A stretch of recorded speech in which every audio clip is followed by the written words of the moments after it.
शेखर माने, प्रथमेश पाटील, चंद्रशेखर भाऊ, फिरोज मुलानी, दादा पवार, विष्णू शिंदे, व्यासपीठावरील सर्वच मान्यवर उपस्थित बंधू आणि भगिनी, खूप मोठी यादी आहे. पण माझ्या समोर मोठ्या संख्येने माझ्या महिला भगिनी आणि तुम्ही सगळे उन्हात बसलात त्याबद्दल मनापासून दिलगिरी व्यक्त करते.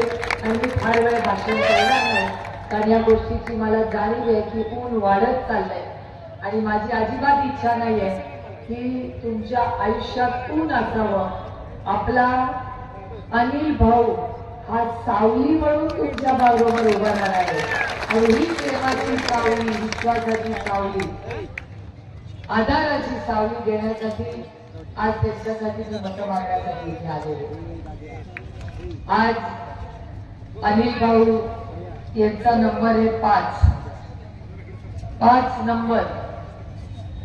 5 नंबरचा बटन आपल्याला दाबायचं आहे आणि योगायोग बघा.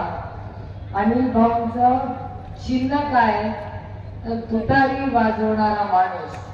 आणि सोलापूर आणि महाराष्ट्रामध्ये आज कुठेही गेला तर एकच नारा गुंजतोय, रामकृष्ण हरी, रामकृष्ण हरी.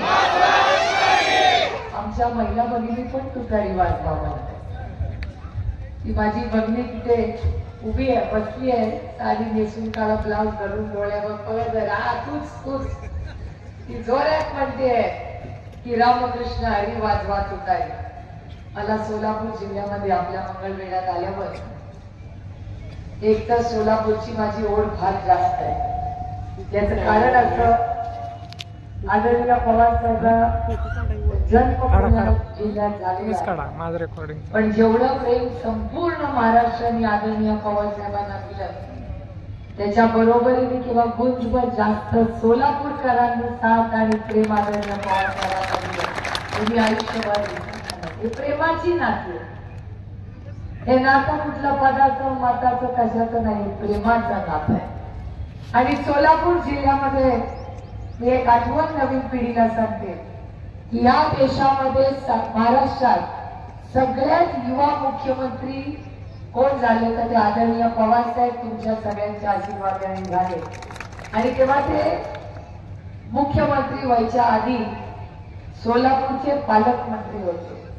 आणि जेव्हा आदरणीय पवार साहेब पहिल्यांदा मुख्यमंत्री म्हणून सोलापूरला आले, माझ्या आईला सोलापूरकरांनी आवर्जून आमंत्रण देऊन आमंत्रित केलं होतं याला सत्कारासाठी.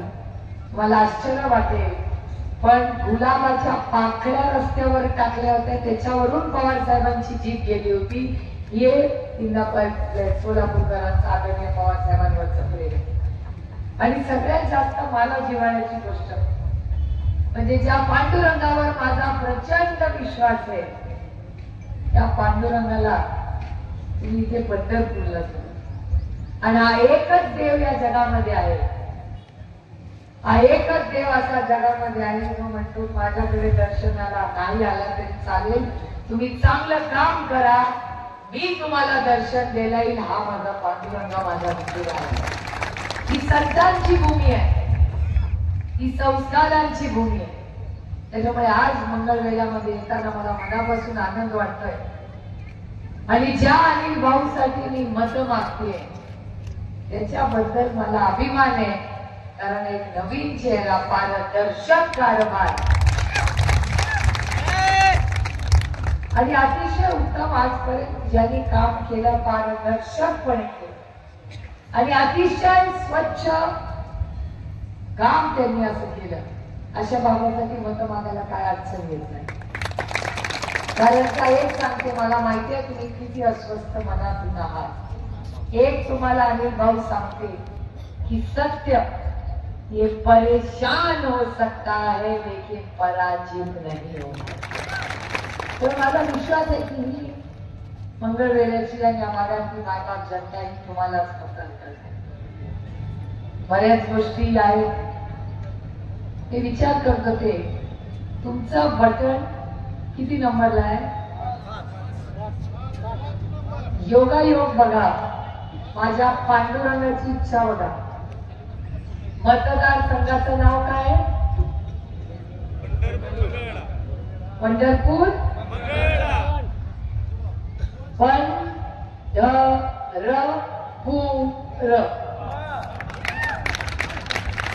मंगळ किती झालं? माझ्या पांडुरंगाची जादू बघा. तुम्हाला का 5 नंबर मिळावा? हा माहिती आहे. आमच्या दोघांचं डायरेक्ट कनेक्शन आहे. रामकृष्ण हरी मार घालता का? मार कोण घालता? मी अजून घातली नाही. पोरीचं लग्न झाल्यावर घालणार असं. पण खरंच हे योगायोग बनाव. मी विचार करत होते की भाषण काय करून इथे उभे राहिले. कागद बघितला का 5 नंबर काय सांगू तुम्हाला. पंढरपूर मंगळ वेगळं झालं. प्रश्न सुटला. आता सगळ्यांच्या डोक्यात राहणाऱ्या सुटला. 5 नंबरचं बटन दाबायचंय 5. आणि बाकीचे लोक येतील जातील सांगतील. सगळ्यांचा मान करायचा. आपले संस्कार आपण विचारायचे नाही. प्रत्येकाचा मान सन्मान हा झालाच पाहिजे. विरोधक असला म्हणून काय झालंय का सशक्त लोकशाहीमध्ये विरोधकावर प्रेम करावं आणि त्यांनी आपल्यावर टीका करावी. आपण त्याच्यावर टीका करावी. कारण का हा देश कुणाच्या मनमर्जीने चालत नाही. तो फक्त आणि फक्त भारतरत्न डॉक्टर बाबासाहेब आंबेडकरांच्या संविधानाने चालतो आणि चालणार हे मी तुम्हाला सांगायला. का आपण अनिल भाऊंना मतदान करावं? कारण महाविकास आघाडीला मत म्हणजे अनिल भाऊला मत. तुमच्या दुधाच्या भावाला मत म्हणजे आपल्या अनिल भाऊला मत.